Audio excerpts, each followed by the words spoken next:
Hi friends, ಇವತ್ತಿನ ವೀಡಿಯೋದಲ್ಲಿ ಏನಪ್ಪ ಹೇಳ್ತಾ ಇದ್ದೀನಿ ಅಂದರೆ, ಕೆಲವರು ತುಂಬ ಜನ ಕಮೆಂಟ್ಸ್ ಮಾಡಿದ್ರು. ನಾನು ಸೈಕಲ್ ಪ್ರೋಗ್ರಾಮ್ ಮಾಡಿದ್ದೀನಿ HE800 ಬ್ರದರ್ ಎ. ಅದರಲ್ಲಿ ಸರ್ ನಮ್ಮದು ಬ್ರದರ್ ಮಿಷಿನಲ್ಲಿ ಡಬಲ್ ಸ್ಟ್ರೋಕ್ ಬರ್ತಾಯಿಲ್ಲ ಬ್ಲೇಡು. ಸೈಕಲ್ ಪ್ರೋಗ್ರಾಮ್ ಇಟ್ಟಿದ್ದೀವಿ, ನೀವು ಹೇಳಿದ ಥರ ಇಟ್ಟಿದ್ದೀವಿ, ಹಂಗಾರು ಡಬಲ್ ಸ್ಟ್ರೋಕ್ ಆನ್ ಆಗ್ತಾಯಿಲ್ಲ. ಆ ವಿಡಿಯೋದಲ್ಲೂ ನಾನು ಮಾಡಿರೋ ವಿಡಿಯೋದಲ್ಲೂ ಕೂಡ ಡಬಲ್ ಸ್ಟ್ರೋಕ್ ಇಲ್ಲ. ಏನಕ್ಕಿಲ್ಲ ಅಂತ ಈ ವಿಡಿಯೋದಲ್ಲಿ ನಾನು ನಿಮ್ಗೆ ಹೇಳ್ತೀನಿ, ಓಕೆನಾ?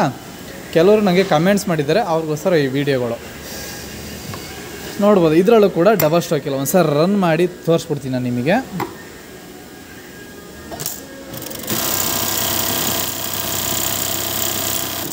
ಒಂದು ಸಿಂಗಲ್ ಸ್ಟ್ರೋಕ್. ಏನಕ್ಕೆ ಸಿಂಗಲ್ ಸ್ಟ್ರೋಕ್ ಬರುತ್ತೆ ಅನ್ನೋದಾದರೆ, ಇಲ್ಲಿ ನೋಡ್ಬೋದು ನೀವು. ಪ್ರೋಗ್ರಾಮ್ಗೆ ಹೋಗಿ ಪ್ರೋಗ್ರಾಮ್ ನಂಬರಲ್ಲಿ ನೀವು ಕ್ಲಿಯರಾಗಿ ನೋಡಿ. ಪ್ರೋಗ್ರಾಮ್ಗೆ 0 ಇರುತ್ತೆ. 0 1 2 3 ಇಲ್ಲ, ಡೈರೆಕ್ಟು 4ಕ್ಕೆ ಹೋಗಿದೆ. ಏನಕ್ಕೆ 4 ಹೋಗಿದೆ ಅನ್ನೋದಾದರೆ, ಪ್ರೋಗ್ರಾಮ್ ನಂಬರ್ 3 ಇದ್ರೇ ನಿಮಗೆ ಡಬಲ್ ಸ್ಟ್ರೋಕ್ ಬರೋದು ಬ್ಲೇಡು. ಇಲ್ಲ ಅಂದರೆ ಯಾವುದೇ ಕಾರಣಕ್ಕೂ ಡಬಲ್ ಸ್ಟ್ರೋಕ್ ಬರಲ್ಲ.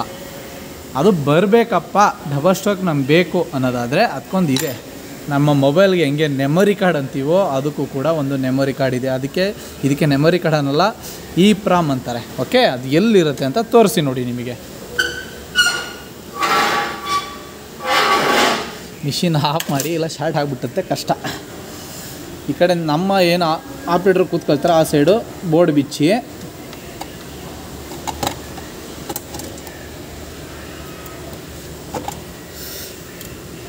ಥರ ಬೋರ್ಡ್ ಬಿಚ್ಚಾಗ ಇಲ್ಲಿ ನಿಮಗೆ ಕಾಣ್ಬೋದು.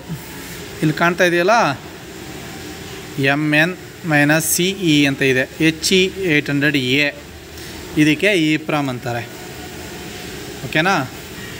ಇದು ನೀವು ಹೊರಗಡೆ ಪರ್ಚೇಸ್ ಮಾಡಬೇಕು. ಕೆಲವು ಮಿಷಿನ್ಗಳಲ್ಲಿ ಇಲ್ಲ ಅಂದರೆ ಇದನ್ನ ನೀವು ಪರ್ಚೇಸ್ ಮಾಡಬೇಕು. ಇದನ್ನ ಏನೂ ಇಲ್ಲ, ಸೇಮ್, ಓಕೆನಾ?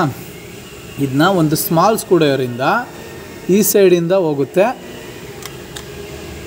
ಹಿಂಗೆ ಎತ್ತಿದ್ರೆ ರಿಮೂವ್ ಆಗುತ್ತೆ. ನೀವು ಕ್ಲಿಯರ್ ನೋಡಿ, ಇದು ಯಾಕಡೆ ತೆಗಿತಾ ಇದ್ರೆ ಹಂಗೆ ಕೂರಬೇಕು. ಇದು ಉಲ್ಟಾ ಹಾಕೋರೆ ಇದು EEPROM ಶಾರ್ಟ್ ಆಗಿ ಹೋಗುತ್ತೆ, ಥರ ವರ್ಕ್ ಆಗೋಲ್ಲ ನಿಮಗೆ. ಇಲ್ಲ ಎರರ್ ಏನೋ ಬರ್ತಾ ಇರುತ್ತೆ, ವರ್ಕ್ ಆಗೋಲ್ಲ, ಓಕೆನಾ? ಇದು ಹಂಗೆ ತೆಗಿತಿರೋ ಹಂಗೆ ಹಾಕಬೇಕು. ಅದೊಂದು ಕ್ಲಿಯರ್ ತಿಳ್ಕೊಳ್ಳಿ. ಇದು ಹಾಕ್ಬೇಕಾದ್ರೆ ಹುಷಾರು, ಪಿನ್ಗಳು ಬೆಂಡಾಗಿ ಹೋಗ್ತವೆ. ಅದು ಹೊರಗಡೆ ಇದು ಪರ್ಚೇಸ್ ಮಾಡಬೇಕು. ಎರರ್ ನಂಬರ್ ಬರ್ತಾಯಿಲ್ಲ, ನಂಬರ್ ಪ್ರೋಗ್ರಾಮ್ 3 ಬರ್ತಾಯಿಲ್ಲ ಅಂದರೆ EEPROM ಅದಕ್ಕೆ ಸಪೋರ್ಟಿಂಗ್ ಇರೋಲ್ಲ, ಅಂದರೆ ನೀವು ಪರ್ಚೇಸಿಂಗ್ ಮಾಡಬೇಕು. ಓಕೆ, ಹೊರಗಡೆ ಸಿಗುತ್ತೆ. ಮ್ಯಾಕ್ಸಿಮಮ್ ಎಷ್ಟಾಗುತ್ತೆ ಗೊತ್ತಿಲ್ಲ, ಸಾರಿ, ಹೊರಗಡೆ ಪರ್ಚೇಸ್ ಮಾಡಿದ್ರೆ 100% ಸಿಗುತ್ತೆ ನಿಮಗೆ. ಅರ್ಥ ಆಗಿದೆ ಅಂದ್ಕೊಳ್ತೀನಿ. ಕೆಲವರಿಗೆ ಈ ಡೌಟ್ ಕ್ಲಿಯರ್ ಆಗಿದೆ. ತುಂಬ ಜನ ಕಮೆಂಟ್ಸ್ ಹಾಕಿದ್ರು, ಸರ್ ಡಬಲ್ ಸ್ಟ್ರೋಕ್ ಬರ್ತಾಯಿಲ್ಲ ಅಂತ. ಓಕೆ, ಇದು ನೀವು ಚೇಂಜ್ ಮಾಡಬೇಕು. ಹೊರಗಡೆ ನೀವು ಕೇಳಿದ್ರೆ ಸಿಗುತ್ತೆ. ಇದು EEPROM ಅಂತಾರೆ. ನಿಮ್ಮ ಡೌಟ್ ಕ್ಲಿಯರ್ ಆಗಿದೆ, ಲೈಕ್ ಮಾಡಿ.